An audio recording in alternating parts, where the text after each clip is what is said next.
If you could go back in time and change the outcome of any major event in your life, would you? Hey guys, welcome back to the show. I'm Parker Eimerl, and this is the Conversation Station. In today's episode, we're going to be exploring this idea of regret, and I wanted to start off with that question. If you could go back in time, right? And we all hear this question, if you could go back and give yourself advice, if you could go back and do X, Y, Z, what would you say? But often I think the answer is no, right? What would I do? I wouldn't go back in time and change these things. Now, because the big thing is your actions, the things you regret, your mistakes, they created who you are today.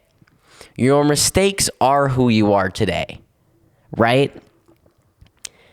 And I just think it's an interesting idea to think about, this entire idea of, would you change the past? Because you don't know what effect any event had on your life.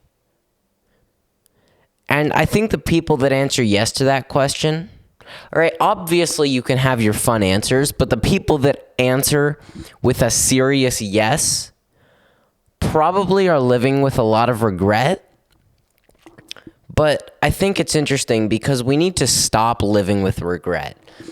And I do want to keep in mind there is a difference between understanding and not agreeing and understanding that your actions of your past self may have been wrong versus living with regret, right? And I think that in order to overcome regret, right, you have to accept who you are now, and you have to accept who you were then, and understand that they are just different chapters in the same story, right? You can't judge chapter 7 by chapter 1. And what I like to say is that there are a thousand prior mistakes. To every success, there are 1,000 prior mistakes, in that your mistakes create you. And regret is a desire to change the events that created you. And in that, you would be changing yourself.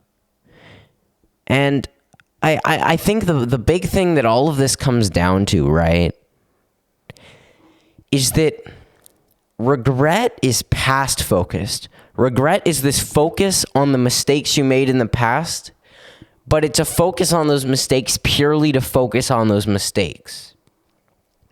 What we should all be doing is we should be leveraging those mistakes into creating a better future.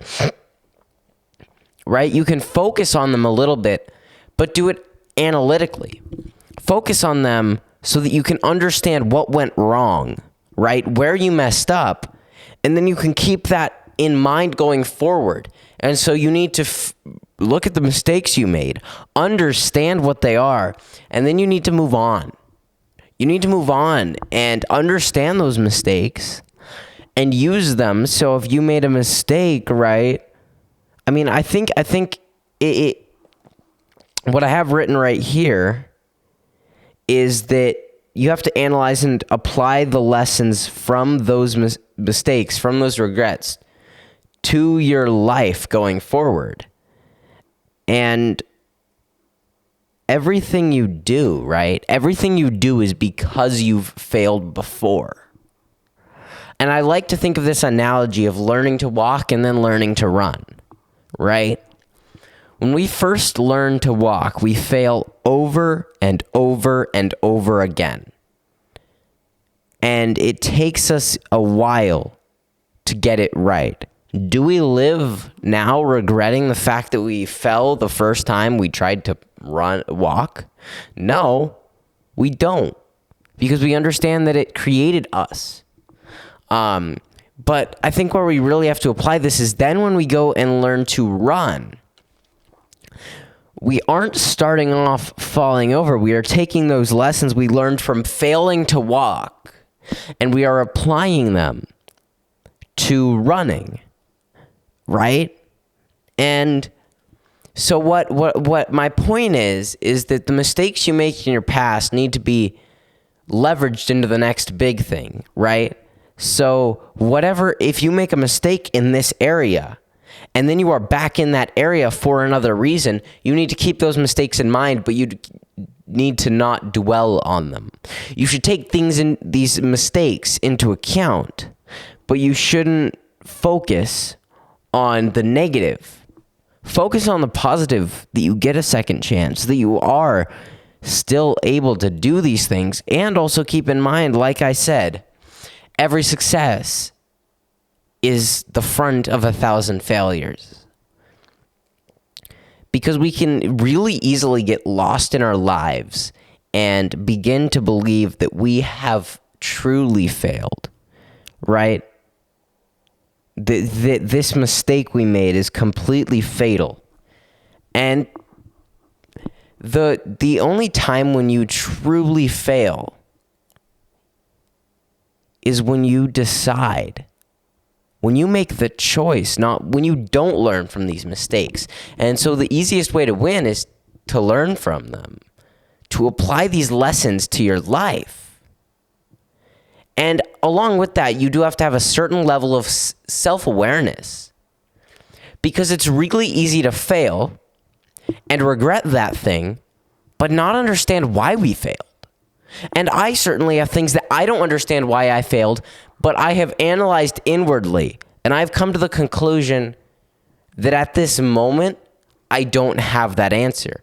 And I'm still trying to find it, but it is really easy to fail and to blame it on the external environment, as opposed to reflecting inward upon our actions, upon what we did over the period of time that led up to that failure. It is really easy to get caught up in the external forces at play. And it comes back to what I've been saying this month, and what I said very early on, is that the common denominator when it comes to your problems, the common denominator is you. Right? And so we need to analyze our own actions in every single moment we regret. What went wrong? Where did we fail? What mistakes did we make that led up to that? Right? Because we can also focus on the short term. But oftentimes these short-term failures, or these failures that feel like they happened in the snap of a moment within our mind, it is because we are so focused on it that we fail to see the bigger picture, that it was a buildup of net negative actions over the course of months and even sometimes years. And so we need to be able to look inward at a constant rate and understand who we are and where we have messed up. You can't fix something which you don't know is there. Just like someone can't call you out on something you don't tell them about. We have to tell people about how we messed up for them to call us out, but we also need to tell ourselves. We have to be accountable with ourselves. We have to understand these mistakes, and then we have to take extreme and utter ownership over these failures, right? Even if there are other forces at play, we need to take this extreme ownership. We need to understand that in more ways than one, it is going to be our fault, and we need to understand how it is our fault, and we need to come up with the procedures and the actions we are going to take to make sure that that kind of failure, that kind of regrettable action never happens again. That's the entire point, is we have to accept our actions. We have to understand and accept our actions to be able to focus on the future and how we're going to apply them to the future. And that's how you live a life without regret. You understand what you did. You understand where you may have been wrong. You understand the things that you don't agree with what you did in the past.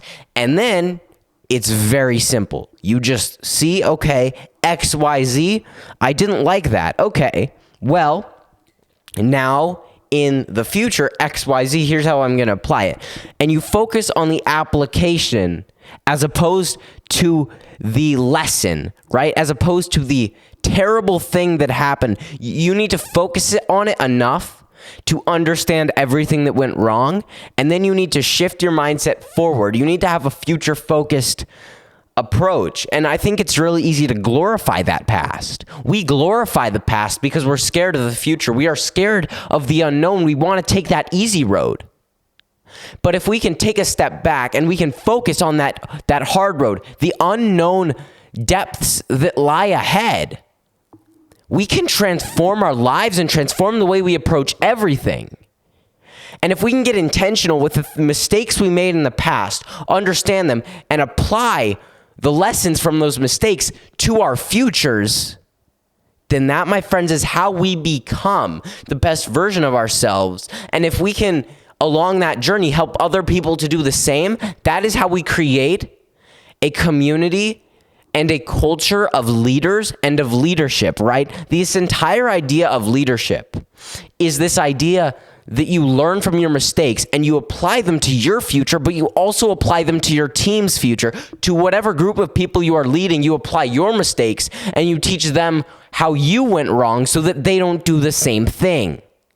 And it is very easy as a leader to put up a facade because you don't want to show all your mistakes. You don't want to show where you failed.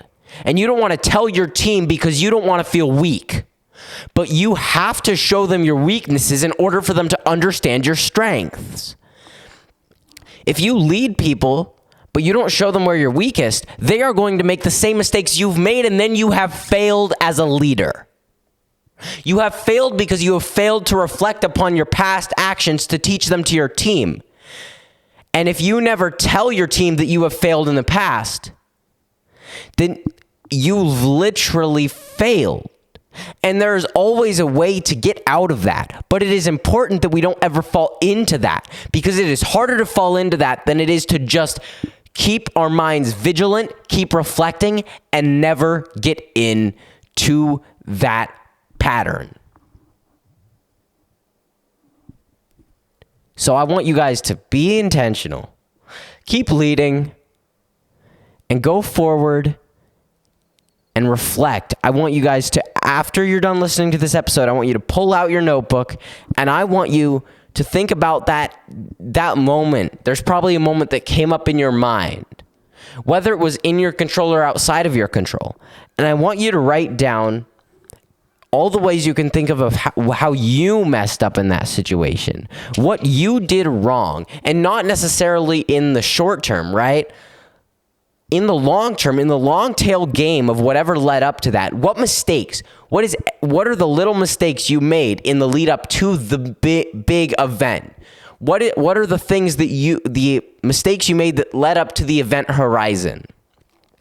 I want you to write them all down, and then I want you to write down all the lessons you can learn from those and how you plan to apply those to your future. And I want you to keep that in your mind as you go forward into your life, because it is one of the most important things we can do, right? I think the biggest way, most important thing to keep in mind in order to live a life without regret, is to constantly live a life where we are able to self-reflect. Thank you guys at home for watching. Thank you guys for supporting me on this 30-day challenge. I've been talking to you, and this has been The Conversation Station.